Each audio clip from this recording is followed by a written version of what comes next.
الرحیم، ایک بات تو نور بھائی نے کہی تھی کہ کیا قبر میں کوئی سوئس اکاؤنٹ، کوئی فورن کرنسی وغیرہ پہنچ رہی ہے نہیں پہنچ رہی. تو ایک حدیث سناؤں آپ کو جی، اور وہ بڑی لطیف ہے. ظاہر ہے کہ آپ نے بھی ایک خاص مقصد سے پوچھا ہے. جی جی یقیناً. جی، تو مولا علی مرتضیٰ السلام ارشاد فرماتے ہیں، کہتے ہیں کہ جب انسان مر جاتا ہے نا تو دو سوال ہوتے ہیں.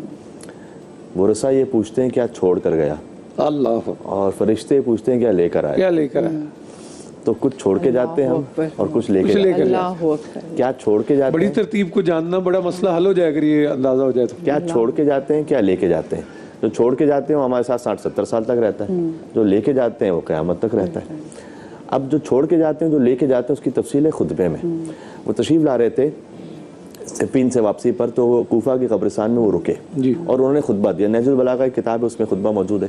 اچھا، اس خطبے کی خاص بات یہ ہے کہ انہوں نے مردوں سے خطاب کیا. ہمارا جو موضوع ایصال ثواب کا، مردوں سے خطاب کیا، اور ان کی جو فوج تھی وہ کھڑی ہوئی تھی، سن رہی تھی.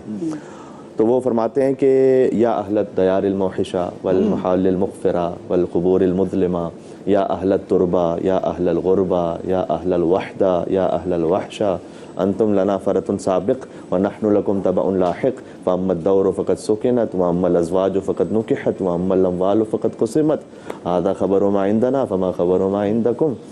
گویا گفتگو کر رہے ہیں. ترجمہ بھی آپ نے بتایا. جی میں بھی عرض کرتا ہوں ابھی. یا اہل الدیار الموحشہ، یہ خود الفاظ بتلاتے ہیں کہ سوائے علی بن ابی طالب کے کسی کا کلام ہو نہیں سکتا. جی جی بالکل. جی باب مدینۃ العلم کا کلام ہے نا یہ، کہ اے وحشت ناک مکانوں میں رہنے والوں. اللہ. تو اب دنیا میں تم کسی کوٹھی میں رہتے تھے، کسی مقام پہ رہتے تھے، قبر میں تو سب ایک ساتھ ہی ایک طرح سے نا. یا اہل الدیار الموحشہ والمحال المغفرہ، اے فقیرانہ زندگی گزارنے والوں. فقیر وہ ہوتا ہے کہ جس کے پاس اپنا کچھ نہ ہو، کسی اور کا محتاج بن جاتا ہے. سب کیٹیگریز کو مخاطب. جی یا اہل الدیار الموحشہ والمحال المغفرہ والقبور المظلمہ، اے تاریک قبروں میں رہنے والوں. یا اہل الوحدہ، اے اکیلے زندگی گزارنے والوں. یا اہل الغربہ، اے غربت کی زندگی گزارنے والوں. یا اہل الوحشہ، کچھ ہیں کہ جو وحشت کی زندگی گزار رہے ہیں. پھر فرمایا انتم لنا فرۃ سابق، تم اللہ سے ملاقات میں ہم سے پہلے چلے گئے ہو.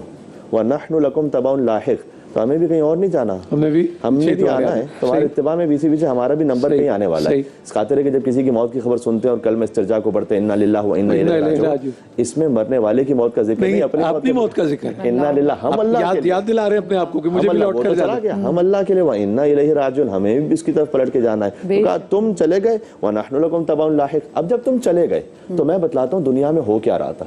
فَأَمَّا الدَّوْرُ فَقَدْ سُكِنَتْ، جو تم چھوڑ کر گئے وہ کیا تھا. وہ گھر جو تم نے بڑی محنت سے بنائے تھے، ہم گھروں میں کوئی اور رہتا ہے. اللہ اکبر. اب وہ گھر تو تمہارے نہیں، کوئی اور رہتا ہے اس میں. وَأَمَّا الْأَزْوَاجُ فَقَدْ نُكِحَتْ، وہ جو تمہاری شریک حیات تھی انہوں نے کسی اور سے نکاح کر لیا. وَأَمَّا الْأَمْوَالُ فَقَدْ قُسِمَتْ، وہ مال جو تمہارا تھا وہ بھی ورثہ میں تقسیم ہو گیا ہے. اب یہ سارا تو ختم ہو گیا. اس کے بعد ایک سوال کیا، عجب سوال ہے یہ. هَذَا خَبَرُ مَا عِنْدَنَا، مولا نے فرمایا کہ وہ دنیا کی خبریں جو میرے پاس ہیں. وَمَا خَبَرُ مَا عِنْدَكُمْ، اللہ اکبر، تمہارے پاس کیا خبر ہے. اللہ اکبر.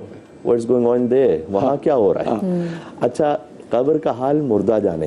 تو یہ سوال ہمیشہ کے لیے لاجواب رہ جاتا اگر علی جیسا صاحب ممبر سلونی نہ ہوتا کہ اندر کیا ہو رہا ہے. اللہ اکبر. ثم التفت الی اصحابہ، انہوں